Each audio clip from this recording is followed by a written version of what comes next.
Hi, this is Ken and Michelle Bass. And you're listening to the Resilient Parenting Podcast.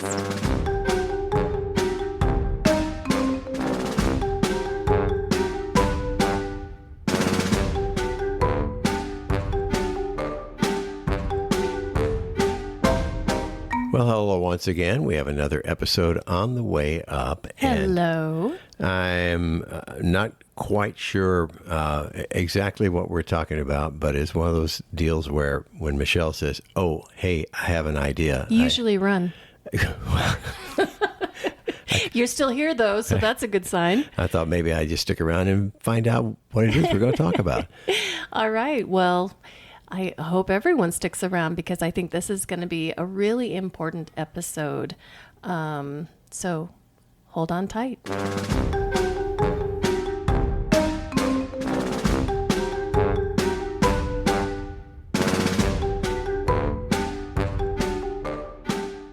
Okay, so this is Parenting 101, and I wanted to talk about this particular subject because I feel like it's really needed right now. So we did discuss this somewhat in an earlier episode. Putting your mask on before helping others. That's another Parenting 101. I highly recommend it. We're going to go a little bit further talking about the window of tolerance. Okay. So the window of tolerance was coined by Dr. Dan Siegel, and it's used quite often. I remember the first time I was introduced to this concept, I was blown away. We were talking about someone being able to handle stress, and the person who was teaching this concept said, you're all assuming that they're starting at like 0 and then all of a sudden they're just like losing their mind. Mm-hmm. And the concept was based on many different factors. They're starting much higher, and so they're closer to losing their mind, flipping their lid, however you want to look at it. Especially these days, huh? Well, we'll get to that. Oh. But when I was learning this concept, she was teaching us that you don't start from 0. And so your ability to manage stress or handle stress fluctuates depending on where you're at. So she introduced the window of tolerance. So back to what you just said, things that are happening in your environment, in your home, at work, your health, with your children, all of those things can also impact your ability to handle stress. And I don't know about you, but when I think of the holidays, I think of stress, things that have been happening, so many things happening in the world have also been at times very stressful. And so really just talking about that. So when I say the window of tolerance, I want you to imagine a window. Okay. It can be any window. Okay. You can be looking out your car window. Do I need to clean it first? If you'd like, Okay. You can clean your window. I think someone needs to be regulated, so if you need to clean, go ahead. Actually, you need to clean our windows. Thanks for the reminder. No problem. I'll be back. No, okay, I'll wait. I'm just kidding. It doesn't have to be just him. I will help hand him the... You heard it here. She's cleaning. going to help me. I'll hand you the cleaning supplies and tell you what you missed. Here's the squeegee. Go for it. Okay, so when we're looking at the window of tolerance, there are a couple things that you need to understand. So first off, there's lots of different factors that can impact your window of tolerance.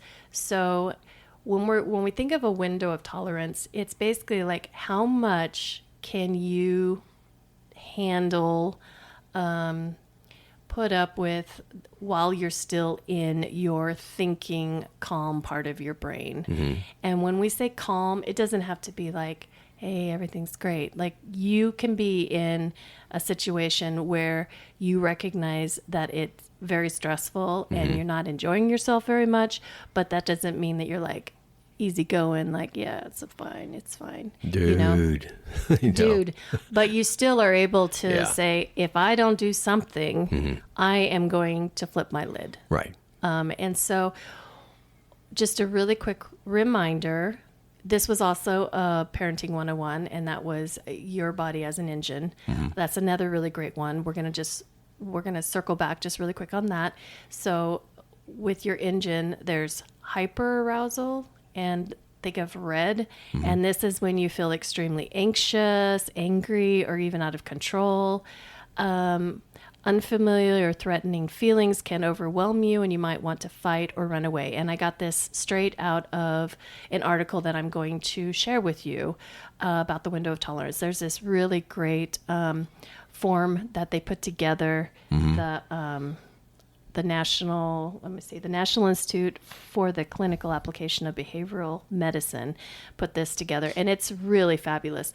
They have a picture of a volcano, so that's when you're flipping your lid, and you're in the red. When you're Blowing your top.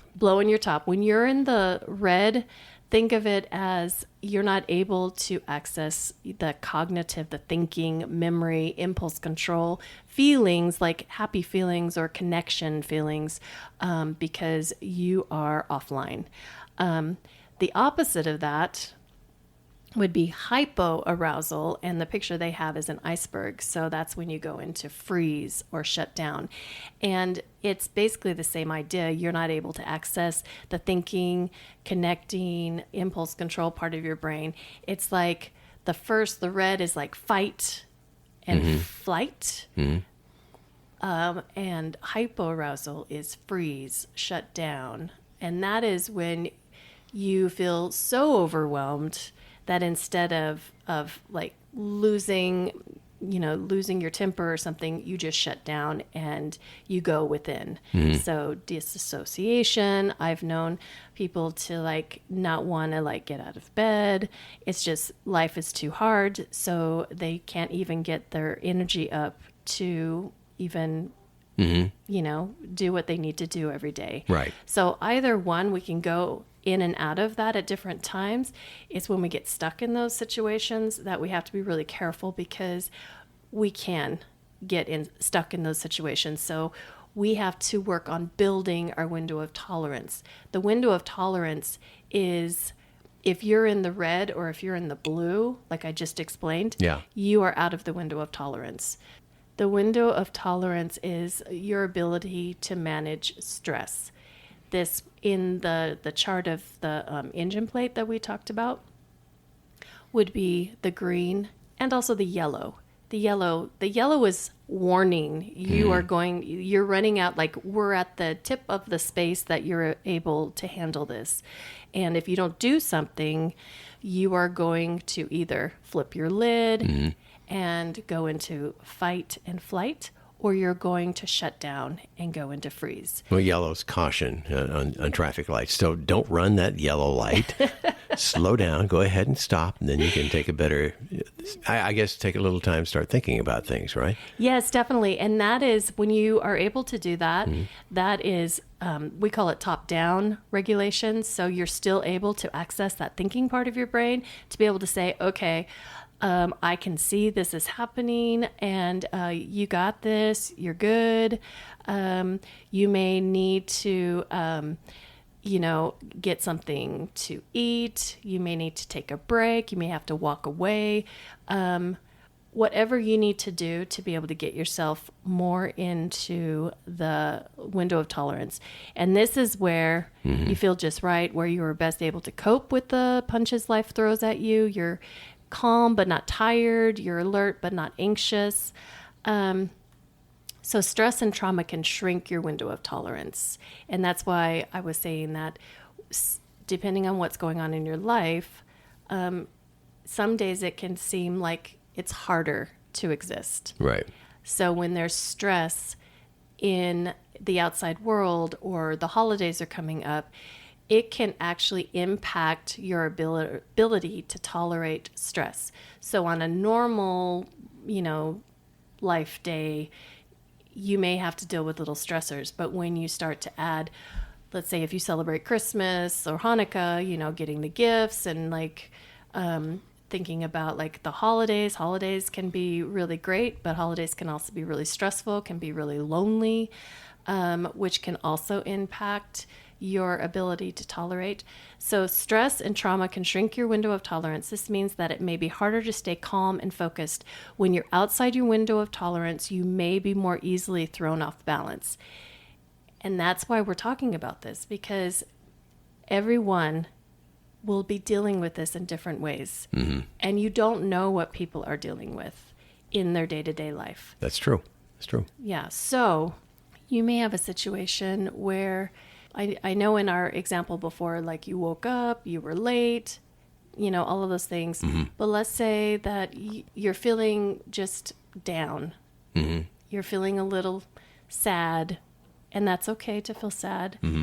One thing that really impacts me is the weather. If the weather is gray for too long, I notice that my energy is lower. So I have to adapt to that. They call that, seasonal affective disorder? Yes. Yeah. And it impacts a lot of people. So recognizing that in yourself is a really good start, because then you can be proactive. Like normally when I'm at work, I leave certain lights on, but I don't have the overhead lights on because it's too much. But that's because I had sunshine coming in. Right. Without the sunshine, I notice that I'm feeling like I have less energy. So I have been turning on the light, but having it at a level that helps me stay alert, but also kind of keeps my energy from being in that sad mode as well. And that gloomy weather, unless you have the right lighting inside, will shrink your window of tolerance. Is that what you're saying? Yes. I learned something. Okay. Yeah. So noticing, I think that's the first step, is just noticing what you're feeling. So let's do that. You can be an example. Those listening, think about this in your car, at work, at home, wherever you are, and just think about like how you're feeling right now. Now, I know for me, I haven't felt that great over the last few days. And so my level of tolerance isn't as much. So I have said, sorry, I'm a little grumpy. Sorry, because I can't tolerate things as quickly as I normally do. Yeah. You're looking like you understand what I'm talking about. This is so weird. You're It's painting like you a great experienced. picture. I'm just seeing the picture. You're painting a great example here. Yeah. I have also noticed in you Yeah. that you have been a little bit more, I don't want to say the word is uptight. Moody? Do you think you're moody?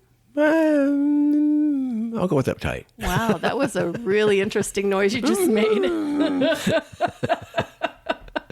I've been off key. That's what I have been. And there really hasn't been anything in our life, personally, that's happened, but there's been things that have happened in the world. Right. And so, and the weather has changed. So there are some outside influences that can have an impact. And when you're not feeling good, I also pick up on that a little bit. And I think it does affect me a little bit too. So perk up, will you? I'll feel better. No, I think anybody married, whatever, serious relationship you're in, and the significant other is not feeling that well, you might pick up a little bit from that too. And then maybe you try to overcompensate to try to be brighter and cheerier to cheer them up, and it might not work that well. Probably doesn't. Just kidding. So just let them deal with it themselves, right? No, there is, we've talked about co-regulation. Yeah. We are wired for connection. So if I am giving off those energy and the vibes of not feeling well, low energy, you're worried about me. Also, like I normally give you some energy as well. But my energy now is really low. It can have a direct impact. Yeah. Especially if you're also dealing with your own regulation and trying to be, in this world and having some fears maybe and some things that are happening. It can have an impact on your ability to tolerate. So, when you're in a family system, everyone has their energy, everyone has their window of tolerance. And if, as the adult, we are not able to recognize or haven't taken the time to pause and see where our regulation is, where our window of tolerance is, and try to build it, we're not going to be able to then have the energy or the forethought to see what's going on with our kids, because they're also dealing with, and they can sense as much as we think we're hiding it, or, they can sense energy. They can sense when something's going on. And so being able to be open about it and talk about like, mommy's not feeling so great right now, or grandma's just feeling a little down. It'll be okay. But right now I'm just feeling a little down. And then there's things that you can do, we've talked about, to bring your energy up, or bring your energy. If you're feeling a lot of agitation, I've noticed that you've been walking the dog a lot more. I'm not saying the dog's walking you. You are walking the dog like, let's go again, Stanley. Sometimes it's for that reason. Sometimes it's because being a retiree, I want to stay physically active, so I'll get out and go for walks. But lately, the walks have been getting longer. That's what I'm talking about. Yeah. This is different. Yeah. You have walked every day with Stanley. This is different. You're like, okay, Stanley, I hope you rested up, because we're going on a long walk. And that's okay. Yeah. That's okay. He loves the time with you. You're going outside. Being outside in nature is helpful, even with the gloom. Having that fresh air is helpful. Right. And the cold on your face can wake up your system. But yeah, your energy, I would say, is higher than mine. And I know that I'm not feeling well, but your energy, I can feel it when we're in a room.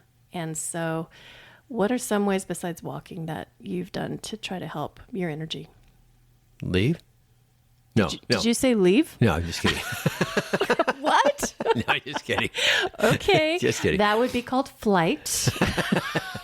What are some ways I can hide my energy? Is that what you're saying? Calm it down. Oh, calm it down. Yeah. Okay. Did I say raise it? I don't think so. I said it's already high. Calm down my energy.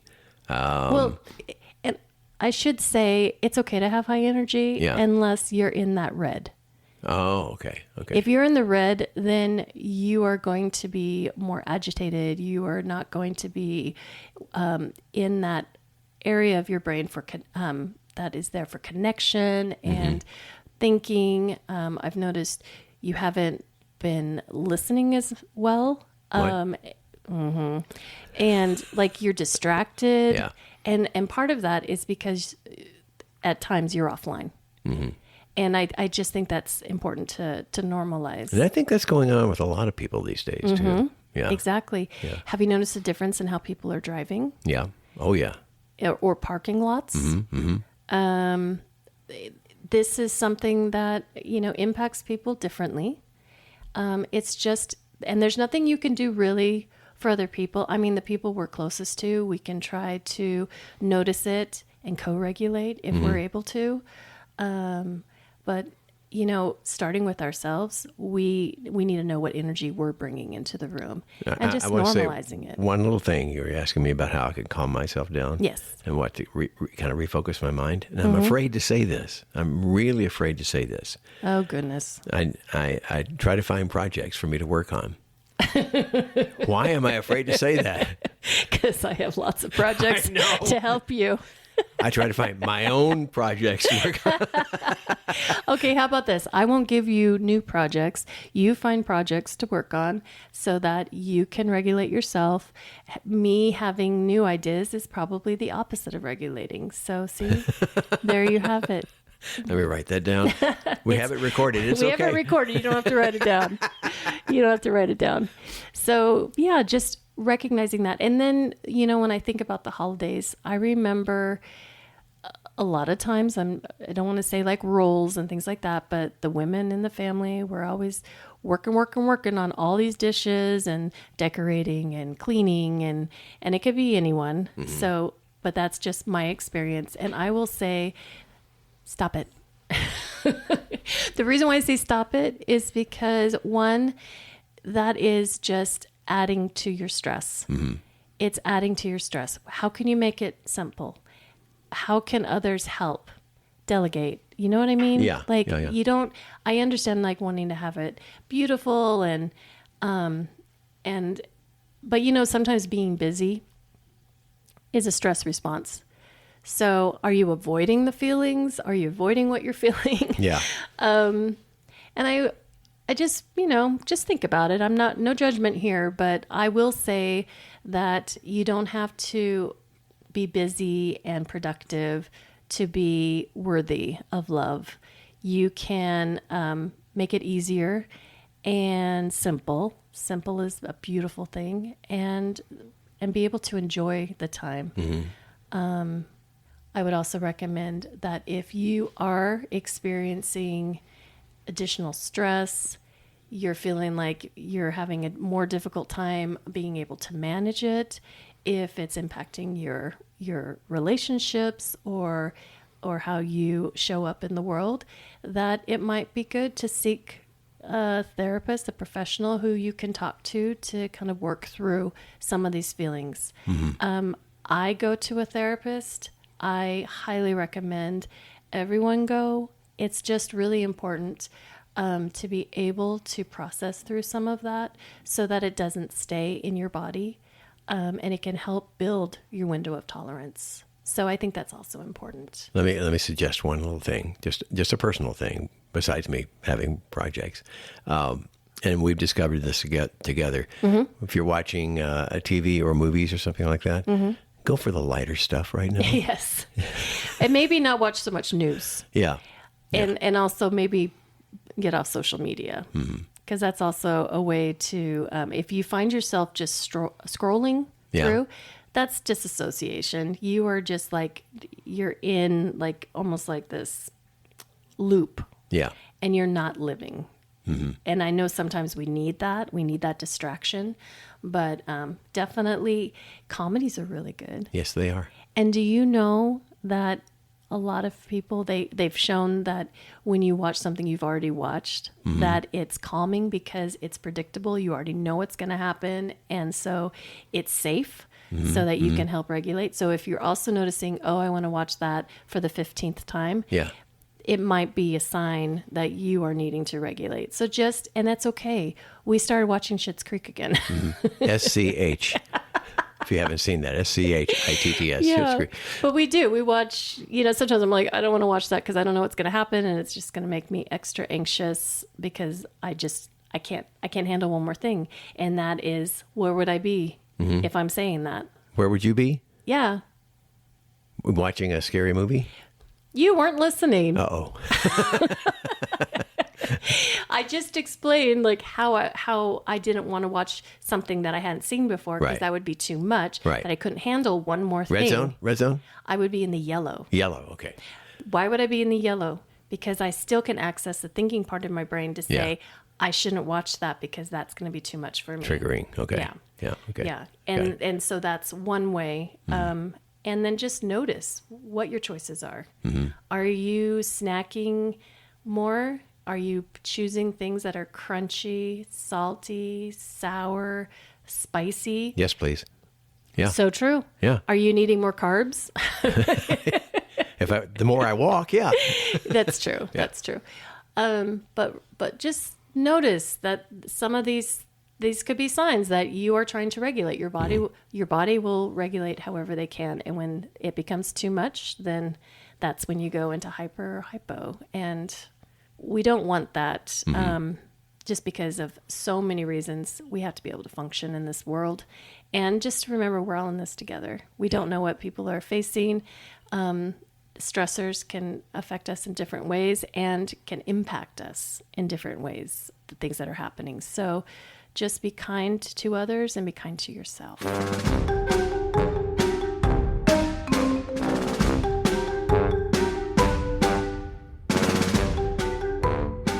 This podcast is brought to you by the Idaho Children's Trust Fund.